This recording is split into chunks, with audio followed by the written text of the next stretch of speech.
Buenas tardes, soy Covadonga González, soy psicóloga de Consulta 21 y bueno, hoy estamos aquí con el doctor Javier Moreno Ruiz para hacerle una entrevista sobre cómo está la situación o cómo están pasando los sanitarios esta situación que estamos todos viviendo.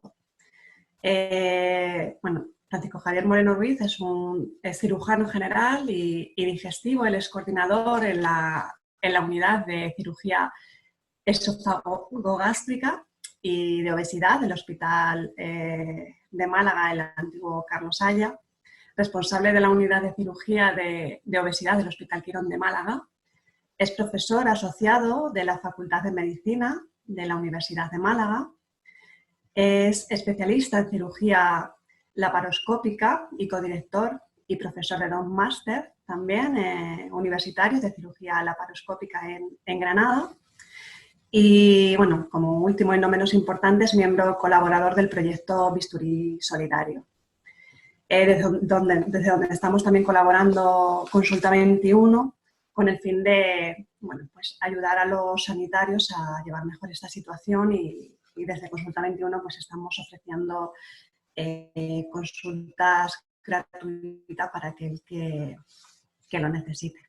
Bueno, buenas tardes, doctor. Hola. Buenas tardes, Covadonga, buenas tardes. ¿Qué tal? ¿Cómo se encuentra? Muy bien, gracias a Dios, muy bien todo y afrontando esta situación, ¿no? Como todos los ciudadanos. Muchas gracias por su tiempo, antes de nada, porque sé que está muy pues con mucho trabajo, ¿no? Ahora, sobre todo, por dedicarnos este tiempo para poder conocer un poco cómo se está viviendo esta situación. Encantado de estar con vosotros. Vale. Nos gustaría saber cómo se está viviendo desde los hospitales la incertidumbre, ¿no? Al ser pues una enfermedad totalmente nueva, ¿no? ¿Cómo estamos encontrándonos? Bueno, pues, ¿qué os puedo decir? Que no sepáis, ¿no? A través de las noticias y de todo lo que estamos ahora mismo, el bombardeo continuo que tenemos, ¿no? De información del coronavirus. Hemos vivido una situación de caos. Una situación de caos en el sentido de que ha sido muchísimas cosas nuevas. Esto no ha sido una guerra, esto ha sido una catástrofe. Lo que nos ha pasado es el equivalente a una catástrofe, una pandemia. No se han tomado las dimensiones adecuadas porque no sabíamos realmente, pero no solamente los españoles, es decir, esto es algo que ocurrió en todo el mundo, ¿no? Además que hay que escuchar las noticias en los países europeos, cómo se están encontrando con una situación totalmente nueva, donde realmente no sabíamos hasta dónde iba a llegar, ¿no? Esta situación, y realmente nos ha superado, nos ha superado. Creíamos que teníamos un sistema sanitario imbatible y no es así. Es decir, cuando llegan situaciones así nos damos cuenta de los puntos frágiles, ¿no? Y los puntos que tenemos que tener en cuenta para si esto ocurre en alguna otra ocasión, un equivalente a esta situación, ¿no? Porque ha provocado esta situación mucho cambio en cuanto a organización, sistema interno, estructura interna que tenéis en el hospital. Sí, totalmente. Hemos tenido que cambiar porque lo primero el gran miedo que teníamos era estar desbordados. Es decir, que no pudiéramos darle cobertura a todas las necesidades sanitarias que iba a crear esta propia situación. Ese ha sido el gran miedo que ha tenido pues, la sanidad, concretamente la sanidad malagueña, ¿no? Afortunadamente se ha podido afrontar, hemos podido darle soluciones y hemos tenido que cambiar la estructura, es decir, nosotros hemos tenido que cambiar nuestra ubicación. Habitualmente trabajamos en el hospital regional, el Hospital Carlos Haya, nos hemos tenido que trasladar a uno de los pabellones, que es el pabellón del Hospital Civil, para poder continuar con la actividad quirúrgica. La estrategia ha sido de crear un hospital COVID, un hospital de coronavirus, un hospital de gente infectada, que han sido los dos pabellones, ¿no? Se ha cubierto primeramente el pabellón A, el antiguo Carlos Haya, lo que se llama el viejo, el edificio viejo, luego se pasó al nuevo y nosotros tuvimos que ser desplazados, pero no solamente los cirujanos, es decir, el resto de las especialidades quirúrgicas, otorrino, cardiovascular, neurocirugía, ¿no? Habéis escuchado la noticia de de nuestro alcalde, ¿no?, que ha tenido que ser operado en la clínica Chip, no es porque se haya ido a un hospital privado, sino simplemente porque todo el servicio de neurocirugía se ha trasladado allí, para tener unas ciertas garantías de limpieza, de higiene y que se pudiera seguir trabajando en ese tipo de pacientes. Hemos cambiado totalmente nuestra estructura de trabajo. Muchos de nosotros se reduce la actividad al mínimo, hemos tenido que dar cobertura a determinadas patologías nada más, quedarnos muchas veces en casa, hacer teletrabajo desde casa, consultas desde la casa o bien un día ubicado allí en el hospital, pero con todas las medidas de protección. Es decir, es un cambio brutal, ¿no? ¿Cuál está siendo la prioridad a la hora de hacer frente a esta situación? Actualmente lo que tenemos que tener en cuenta es que hemos vivido lo que es la época de subida de la crisis, es decir, donde hemos tenido lo que todo el mundo escuchaba, el pico de la curva, ¿no? No sabíamos si iba a llegar ese pico de la curva, ¿no? Efectivamente, parece que hemos llegado a ese pico de la curva y ahora tenemos la época también difícil, que es hacer la desescalada. La desescalada, según nos están recomendando los técnicos de la Organización Mundial de la Salud, que yo creo que son los que nos deben de dirigir o nos tienen que marcar cuáles son las directrices de lo que tenemos que hacer, pues nos están diciendo que hay que hacer test, es la base de ahora mismo. Ahora mismo tenemos que intentar identificar a la población. El paciente que está ingresado al hospital, ese no da problema, ese paciente está enfermo, no hay problema. El que tiene fiebre y no se encuentra bien en casa, exactamente igual. El riesgo lo tiene la gran cantidad de población que hay circulando por la calle. Muchos están en fase de periodo ventana, esos 5, 6, 7 días en los cuales estás completamente asintomático hasta que desarrolla la enfermedad, pero que estás contagiando. Y luego hay un porcentaje grande de personas que tienen lo que se llama portadores asintomáticos, que han estado en contacto, no han desarrollado la enfermedad, han desarrollado síntomas leves, no le han dado importancia y siguen contagiando. Por eso es muy importante identificar qué pacientes o qué personas han pasado la enfermedad, cuáles no van a tener ya más riesgo de contagiarse, y esas personas pueden moverse, trabajar con libertad, lo que se llama hacer un salvoconducto sanitario, ¿no?, para que esas personas se muevan libremente. Y luego tener localizada al resto de la población, que son población de riesgo, para tenerlos monitorizados y tenerlos mucho más controlados y evitar la probabilidad del contagio. Esa es la única. Esto no tiene ciencia. Esto ya lo vivimos la epidemia de la peste, la Edad Media. La Edad Media se confinaban las ciudades, se cerraban las casas, lo que pasa es que había una gran ventaja. El apestado se le veían unos estigmas en la piel y la gente lo veía. Aquí el problema es que hemos cerrado las casas, hemos cerrado todas las industrias, nos hemos metido dentro, pero no sabemos, no identificamos a las personas que son realmente portadoras de la enfermedad. Claro, ahora lo que está ocurriendo también es que esto, que es todo coronavirus, ¿no? Entonces, mucha gente se pregunta, ¿no?, qué está pasando con el resto de enfermedades o accidentes o en el caso, ¿no?, de suyo tal vez, que bueno, hay pacientes oncológicos o que tienen que operarse, que se les está tratando igual, o cómo está siendo con estos pacientes. Bueno, nosotros, como ya le comentaba, hemos tenido que bajar mucho lo que es la actividad asistencial por dos motivos. Uno, para evitar el contagio dentro del hospital. En segundo lugar, para que estemos disponibles los profesionales para seguir atendiendo a los pacientes, porque si caemos los profesionales sanitarios, las enfermeras, todo el personal que trabaja en el hospital, pues el hospital hay que cerrarlo y el hospital no se puede cerrar, ¿no? Entonces, en definitiva, lo que se pretende es lo que he comentado anteriormente, es decir, que el confinamiento te lleve a resolver el problema, es decir, que realmente se identifique, por un lado, la gente que tiene riesgo, que te puede contagiar, y la gente que no te contagie, pues esa se mueva libremente. Ese es el truco de todo esto. Con respecto a las demás enfermedades, pues las demás enfermedades están ahí, es decir, los infartos siguen, los enfermos oncológicos con cáncer siguen y siguen con su angustia. Entonces nosotros hemos tenido que dedicarnos solamente a operar urgencias. Actualmente solamente se están operando las urgencias y los enfermos oncológicos. Es más, si vemos que alguna intervención oncológica no va a tener garantías plenas para el paciente, intentamos pues ese caso evaluarlo con los oncólogos y valorar la opción de, pues, de darle algunos ciclos más de quimioterapia, de si existe algún tipo de tratamiento alternativo con radioterapia, es decir, evitar que ese paciente esté en un riesgo extremo para que su cirugía se haga con la máxima seguridad. Claro. ¿Y los pacientes de este tipo y las familias cómo están viviendo esta situación? Pues con mucha angustia. Lo vivimos los profesionales. Nosotros somos los primeros que tenemos que transmitirle seguridad al paciente, pero ellos lo están viviendo con mucha angustia. El paciente se enfrenta a una situación nueva, como es su propia enfermedad.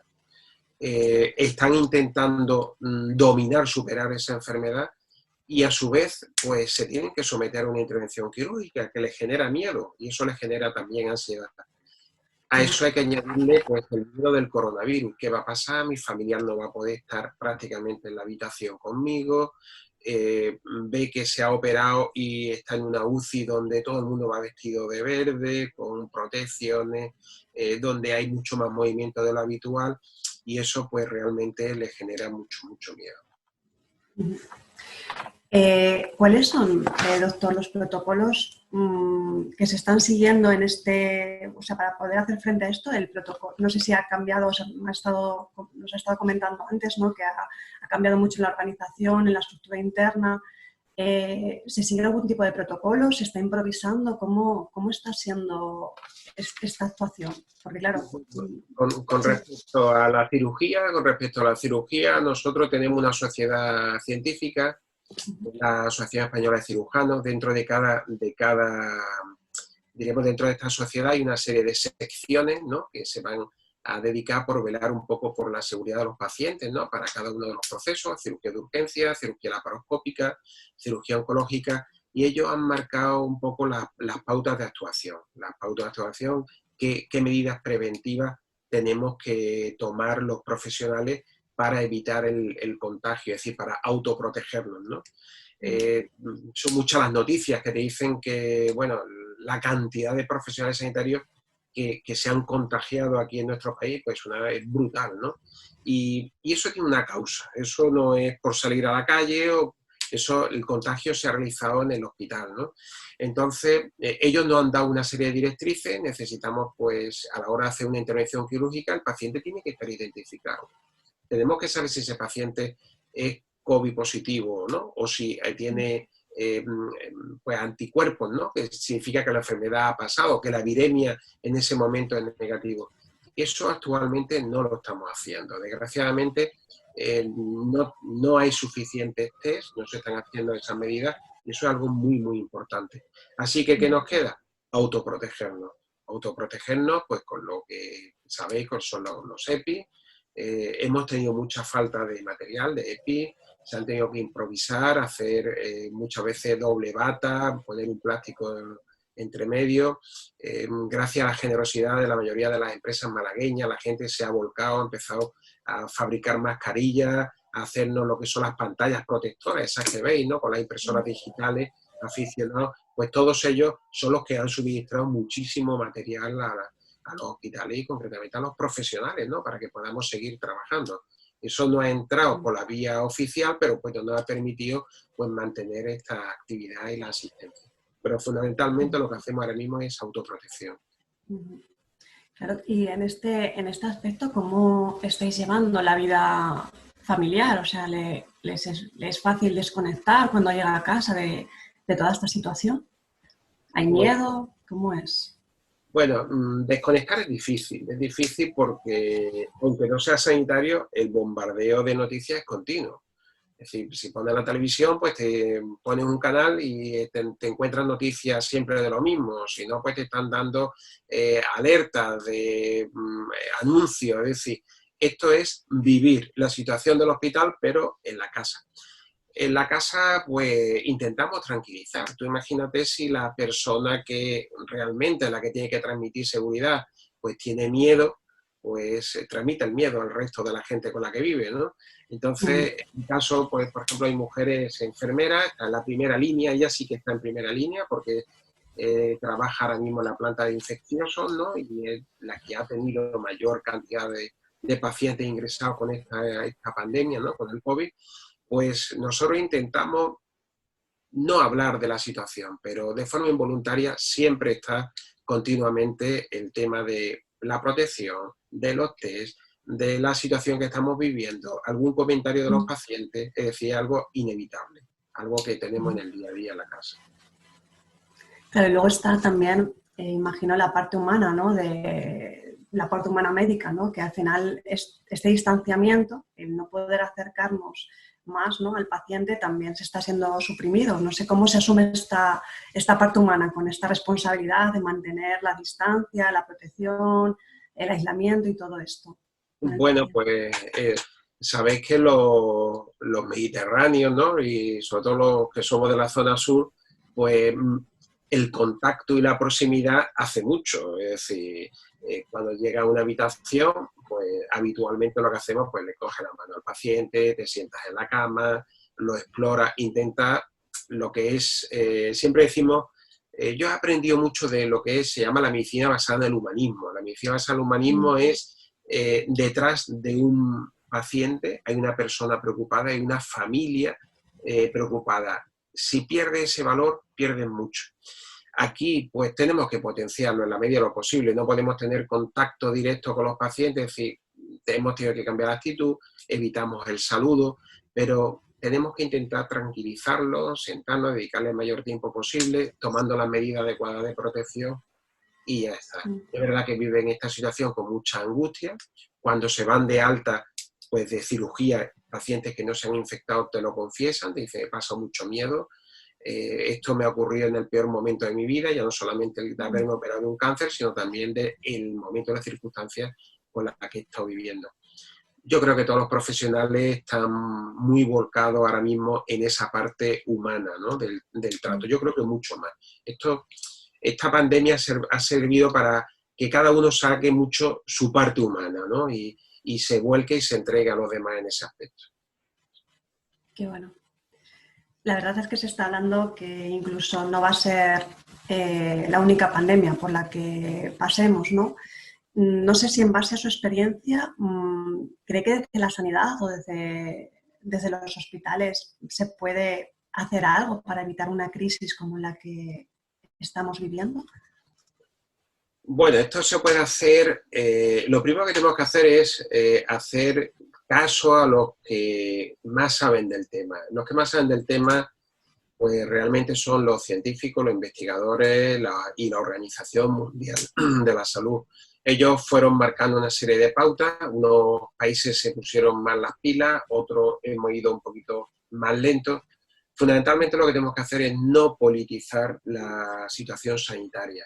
La sanidad no se puede utilizar la política, pero no politizar los momentos sanitarios, ni buscar culpables, ni buscar situaciones. Es verdad que el coronavirus es un virus que ya en el 2002 salió a la luz, salió con el SARS, ¿no? Es decir, el SARS era un cuadro respiratorio tremendamente grave que apareció en China también, en Asia. Luego en el 2012 surgió otro cuadro parecido, el MERS, una enfermedad, otro coronavirus que se transmitía de los camellos a los humanos, pero quedó en Oriente Medio. En esos dos momentos se empezaron a trabajar vacunas. Esas vacunas, como la enfermedad no llegó a ser una pandemia y quedó confinada a esa zona, pues rápidamente los estudios se paralizaron. No hubo financiación para continuar. Si nosotros hubiéramos tenido ya esos resultados, porque el coronavirus actual es un primo hermano de esos virus de hace 10, 12 años, pues probablemente estuviéramos muy cerca de la vacuna, incluso muy cerca de muchos tratamientos que actualmente tenemos.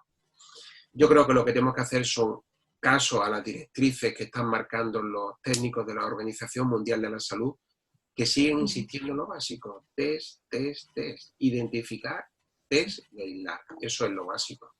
Y es la única manera que se puede afrontar esta y otras pandemias o epidemias que vengan. Lo que pasa es que lo hemos visto muy de lejos. Creíamos que esto era pues como las otras enfermedades. Se van a quedar en China, se van a quedar en Asia y bueno, aquí habría algunos casos, habrá enfermedades que esto es como la gripe. Al final va a haber un 2 o 3% de mortalidad, que es la mortalidad de la gripe. Y nos ha sobrepasado. Nos ha sobrepasado. Sí, al final es verdad esto que dicen, ¿no? La realidad ha sobrepasado la fantasía, ¿no? Un poco, o sea, esto no lo creíamos nadie, no le hemos dado nunca la importancia que realmente está teniendo. Doctor, usted también es, como decía en su presentación, es miembro o colabora también con el proyecto Bisturí Solidario. No sé si puede contarnos un poco sobre este proyecto, de qué trata. Soy cooperante, colaboro con Bisturí Solidario. Bisturí Solidario es una... Hablar de Bisturí Solidario es hablar de César Ramírez. César Ramírez es el fundador ya es fundación, ha sido asociación durante una serie de años y esta tarea surgió en una de las campañas que se hizo de cooperación, que estuvimos juntos en la India.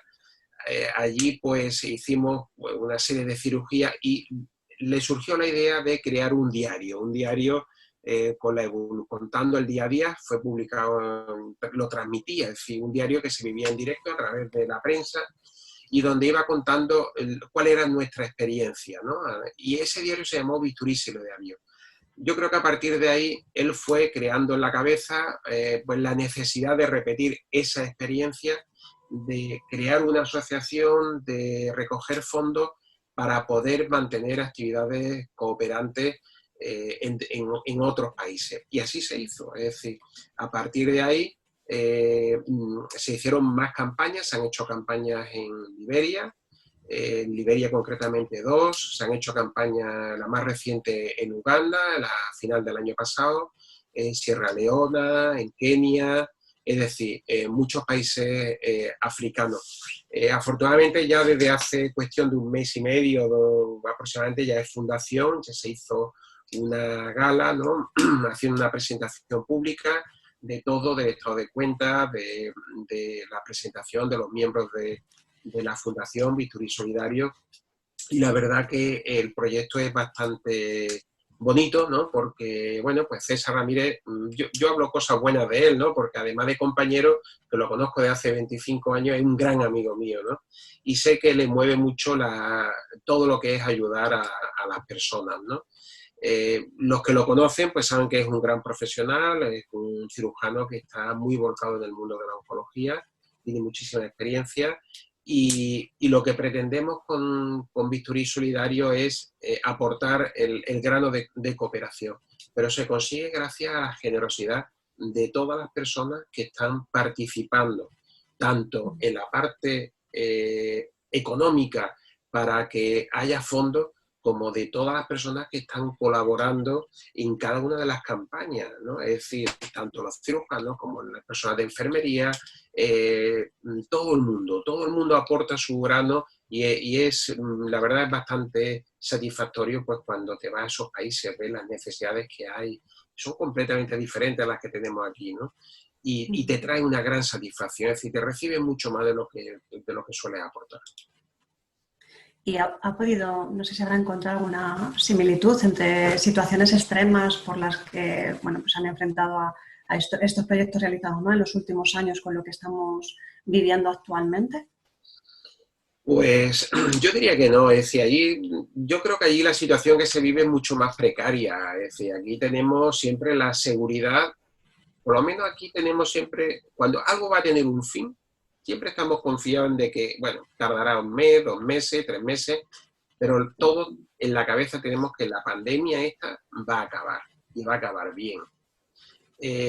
Los países donde vamos a trabajar sabemos que eso no es así, es decir, nosotros vamos a colaborar, a operar pacientes, pero cuando nos vamos a la realidad sigue allí el mismo problema, es decir, aquellos son situaciones donde estás trabajando pues en quirófanos donde no hay luz eléctrica, donde necesitamos un fotóforo, nos tenemos que llevar el bisturí eléctrico, no hay medicamentos, te plantea un poco la cosa ética de decir si va a operar tiroides, cómo luego le da el tratamiento sustitutivo de hormonas que son baratísimas aquí en España, ¿no? Que, pues allí no existen, entonces te tienes que comprometer a que haces la cirugía, pero luego tienes que seguir mandando medicamentos. Entonces, con todos estos fondos pues se compran medicamentos que se siguen mandando periódicamente a esos países. Por eso yo invito a todos los que podáis entrar en la web de Bisturí Solidario, ahí está recogido todo, está la presentación, los miembros, ¿no?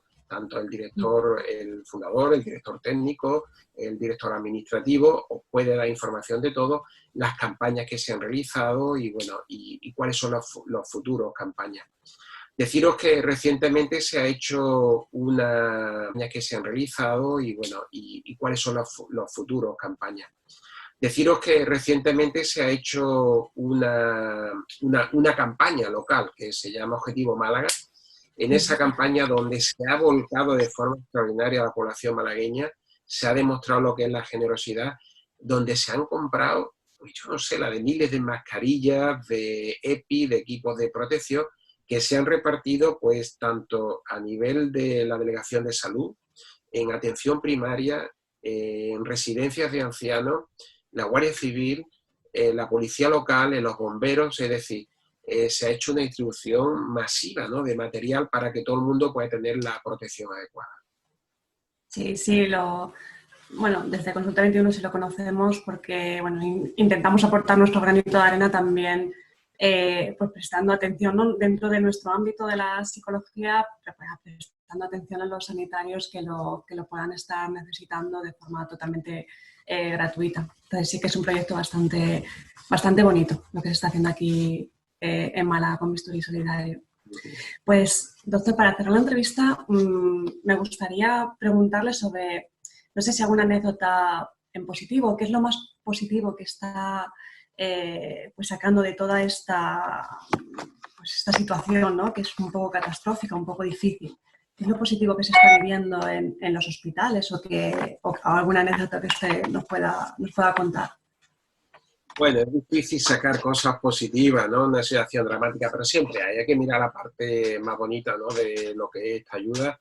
Y bueno, anécdotas no, pero sí, por ejemplo, hay el personal de enfermería. El personal de enfermería, que ha sido el elemento clave de la atención, de las horas, del contacto directo con los pacientes, pues muchos familiares lo que han hecho, los pacientes están aislados, muchos son mayores, abuelitos que vienen de residencia, gente que se siente sola porque tienen que estar en una habitación sola, no se pueden comunicar, pues les mandaban por correo electrónico los familiares fotos de la familia y se imprimían allí en la planta y se forraba la habitación, ¿no?, con las fotos de los familiares para que ellos tuvieran la imagen de los familiares directamente, los pudieran ver.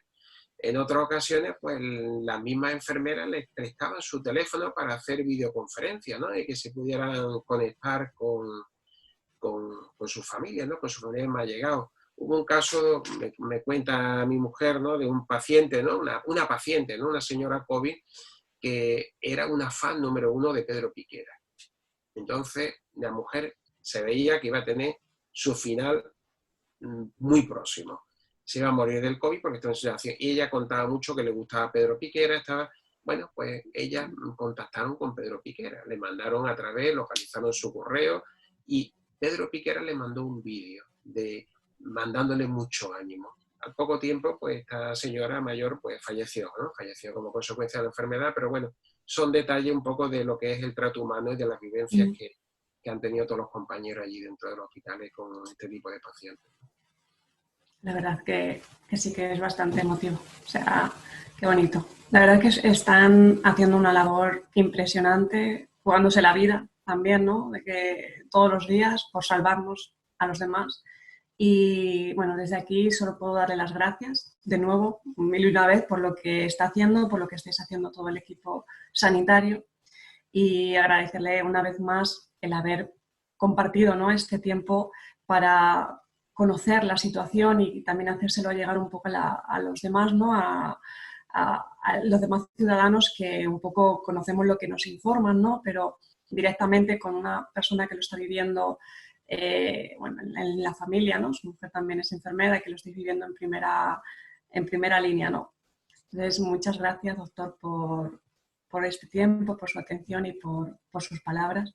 Muchas gracias a vosotros, y encantado de haber compartido estos minutos con vosotros y de poder haber dado toda la información posible, ¿no?, de la vivencia, ¿no? de dentro, ¿no? Un poquito de la enfermedad, no solamente la parte técnica, sino la vivencia humana, ¿no? de esta situación. Sí. Muchas gracias a vosotros. Justo. Gracias. Buenas Vale. tardes. Adiós, buenas tardes.